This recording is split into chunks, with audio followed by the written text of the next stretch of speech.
paragraph 1. And Earl, would you start this for us? Yes. Pain demonstrates the body must be real.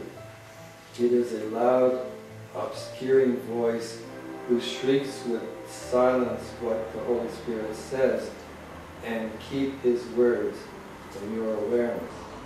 Pain compels attention, drawing it away from Him and focusing upon itself. Its purpose is the same as pleasure, for they both are means to make the body real. What shares a common purpose is the same. This is the law of purpose, which unites all those who share in it within itself. Pleasure and pain are equally unreal because their purpose cannot be achieved. Thus are they means for nothing, for they have a goal without a meaning, and they share the lack of meaning which their purpose has. So that's discussing the ego mind, the one that has us focused here now as bodies, has a purpose. Its purpose is to make guilt real and prove that we have changed our identity to a body. So that's why both pain and pleasure witness to the reality of this dream, and therefore it's because of their purpose. They're serving the purpose to prove to us. We're in the middle of our own attempt to prove to us what isn't true is true. So these witnesses do this very convincingly, since they have a goal.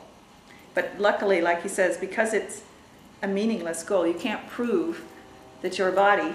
You can just deceive yourself and believe it, because our identity cannot be changed from that which we were created. So these are proofs that are not proving anything.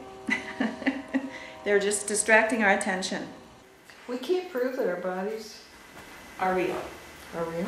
Because they're not. That's the only reason we can't prove it. Oh. A proof would have to be, like a mathematical proof, would have to be a proof that results in a conclusion that's real to be proof. You're saying What this is- empirical isn't going to do it.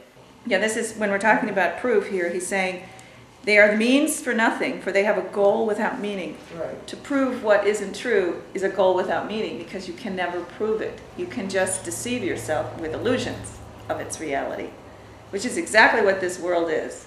It's a continual attempt to prove to us what isn't true, which will never succeed and is a waste of time, because it can't happen. We cannot change what God created. We don't have the power. We cannot do the very thing we're afraid of, which is usurp the power of God and change our reality from eternal spirits to bodies that can die. But we can sure convince ourselves with our dreams that we have such, and that's why he's saying, you want to know your pain and your pleasure have a purpose. Your mind has set them up for a purpose now, so that you won't be deceived by the attempt to prove anything. You can deny the denial of truth. Not only that, but the witnesses we would use to prove that the body is real are the senses. So that would be, you know, it's circular. Yeah. So definitely, what would you call it? It wouldn't be proof, but it definitely is a witness in the dream of it. The dream is reality. You know, it's evidence. Reliable. It's just not. Oh, that's Valid. very good. Thank you. My goodness, your memory is great. Oh. That must have been almost a year ago. We said we It's read those sections. amazing, isn't it? Yeah, remember? That was in the very beginning It is. of the course. The reliability and valid. They're two different things. He did a whole big deal on that. Big deal. Okay, Jen. Sin shifts from pain to pleasure and again to pain. For either witness is the same and carries but one message. You are here within this body and you can be hurt. You can have pleasure too, but only at the cost of pain. These witnesses are joined by many more. Each one seems different because it has a different name, and so it seems to answer to a different sound. Except for this, the witnesses of sin are all alike. Call pleasure pain, and it will hurt. Call pain a pleasure, and the pain behind the pleasure will be felt no more. Sin's witnesses but shift from name to name, as one steps forward and another back. Yet which is foremost makes no difference. Sin's witnesses hear but the call of death. And sin is defined in the Course, sin's witnesses, as the idea that you have changed your real identity from an eternal loving being to a physical unloving being, which is not possible. So the witnesses to that false reality or the false identity, of course, hear the call of death, because that's the idea of a body, is that it can die. So, and the pleasure and the pain will end. Okay, Judy. This body, purposeless within itself, holds all your memories and all your hopes. You use its eyes to see, its ears to hear, and let it tell you what it is it feels. It does not know.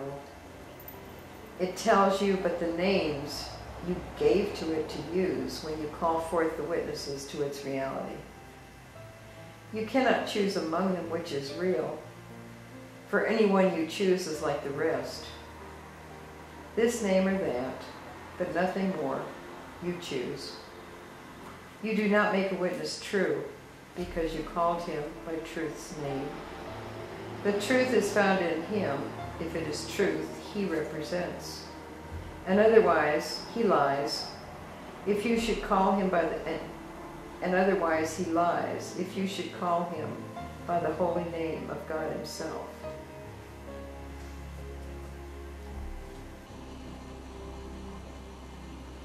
So I guess he's saying, don't trust your ears and your eyes and your feelings, because they witness the body's reality. They're not telling you anything real. They're not telling you the truth, so they're lies. They witness to whatever idea or belief system you're holding.